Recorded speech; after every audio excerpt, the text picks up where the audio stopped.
Some men live and die in the shade of their olive trees, a lifetime of peace and simplicity.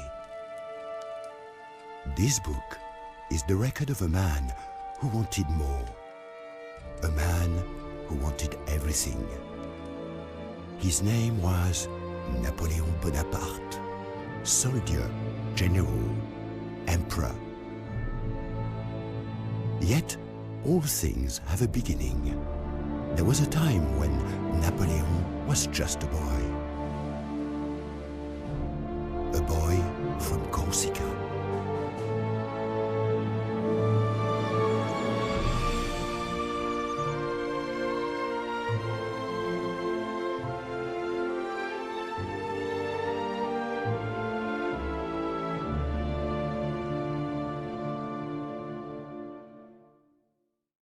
Ambition. Instilled in the mind of a child, it becomes a powerful force. From an early age, Napoleon was taught that ambition can make a man great.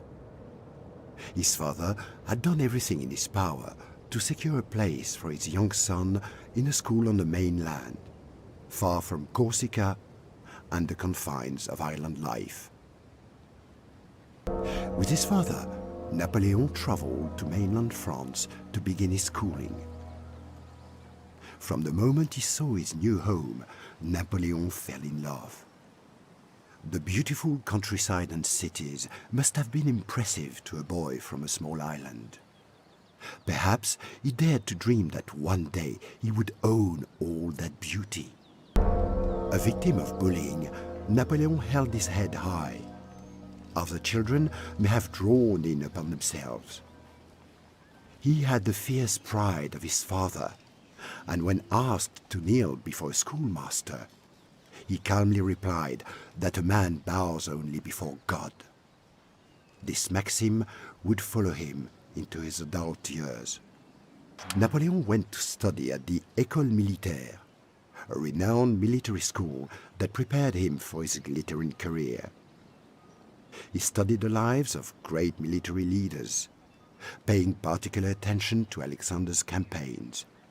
He dreamed of emulating his heroes, something that few can turn into reality. But this was not the case for Napoleon.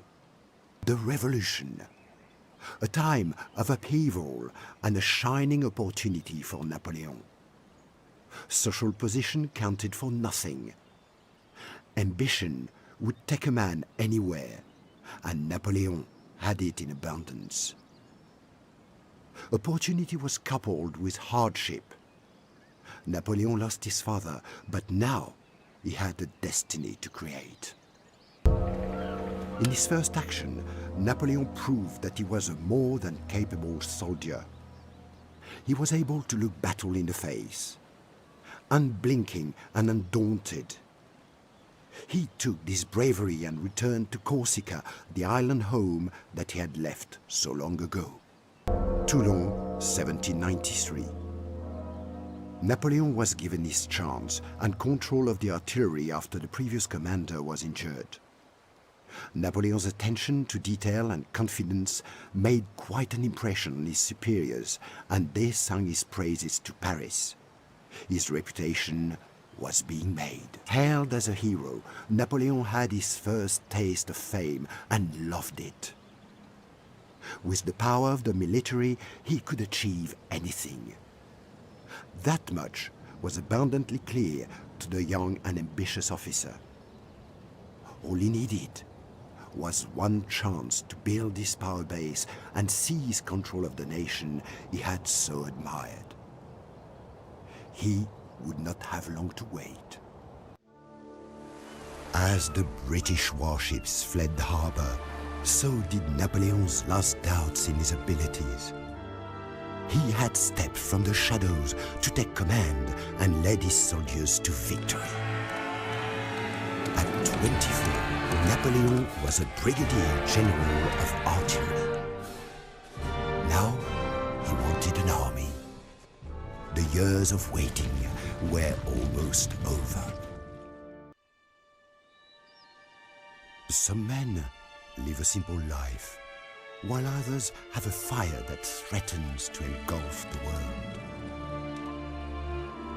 I do not know when the fire in Napoleon first burned.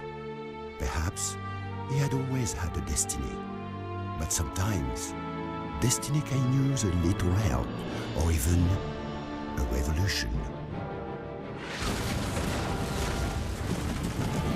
The old ways were drowned in a tide of blood.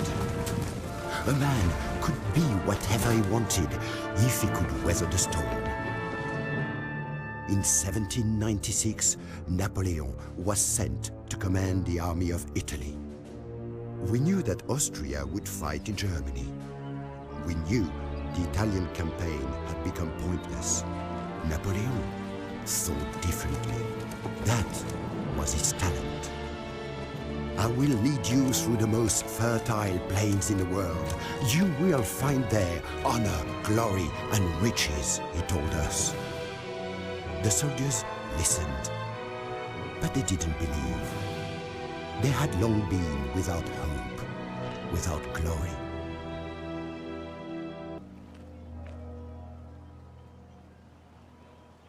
Attrition is the loss of troops from a unit due to desertion, disease, etc. A unit will suffer attrition if it ends its turn in the field during the winter months. We cheered his name. We cheered for France, for victory, because we had lived. Now we trusted him. We were the little corporal's soldiers. The Austrians didn't cheer. They feared this rustic Corsican. Their pride was stung, beaten by an uncouth man. Pride didn't stop them making peace for a time. I saw what I might be, Napoleon said. I felt the earth flee before me, as if I was carried into the sky. It was an age of exploration, of conquest everywhere. Frenchmen traveled the world, teaching, learning, trading. Always the British were a threat. Their merchants took the best. Their ships strangled our trade. As Britain grew wealthy, France suffered. In the heat of summer, Napoleon landed in Egypt. Now, the East and its wealth would be ours. Egypt. Here, the sands whisper stories of ancient victories and glories. Here, Napoleon felt the history of 40 centuries upon his shoulders. What I have done up to now is nothing, he said. But the desert is harsh, unforgiving. Bravery alone will not keep a man alive.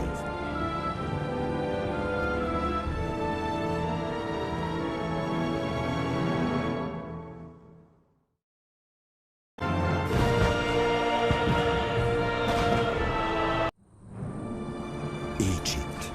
A victory here is to stand alongside Alexander, Caesar, to be almost a god. December 1804. I was Notre Dame. With pride, I watched Napoleon become the Emperor of France. I found the French crown in the gutter, he said, and I picked it up. Vive l'Empereur! France was aflame. Napoleon gave France greatness. He gave France everything: glory, justice, and law. Nothing was untouched. His code made justice a reality for all. I watched the Emperor at work. He was a force of nature, a storm blowing away the cobwebs. The old enemies plotted against him: Britain, Austria, Russia, and their lickspittles. Napoleon was to be removed and his flame extinguished. We were to stop them. In 1805, all of France, his empire, prepared for war.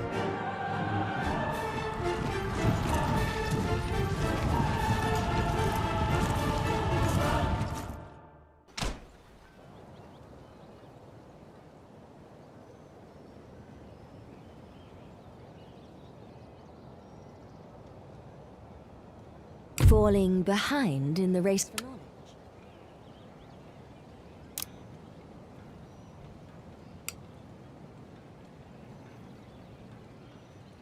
Our enemies said we could not win.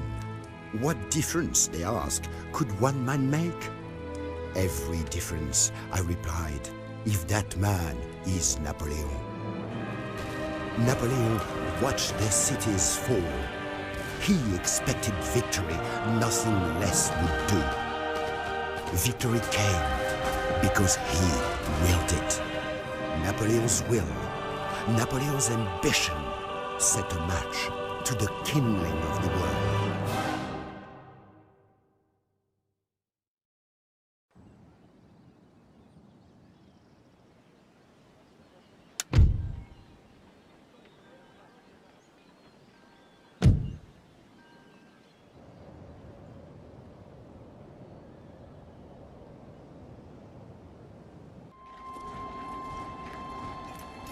A Russian winter.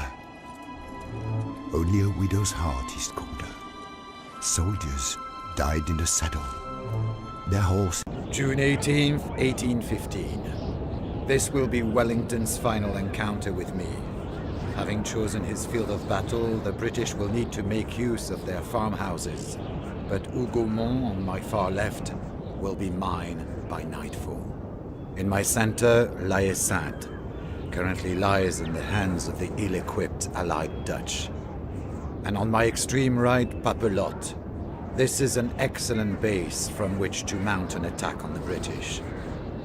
Wellington's main army, however, occupies the northern part of the plains of Mont-Saint-Jean, laying in wait behind a sunken lane. This gives him a strategic advantage over me, and I will need to take some care when ordering an attack there. I have sent Grouchy to pursue the Prussians. He must hound them. But will he send word? Grouchy, Grouchy. He tries my patience.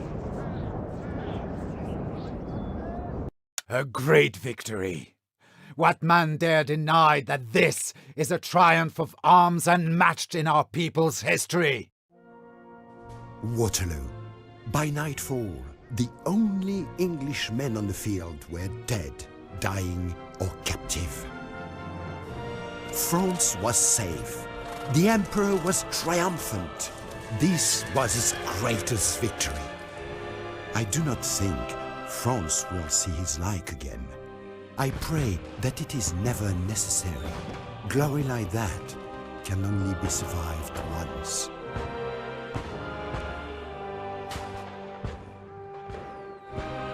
Some men live and die in the shade of their olive trees.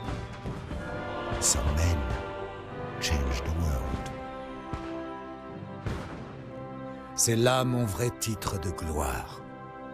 Celui qui vivra éternellement.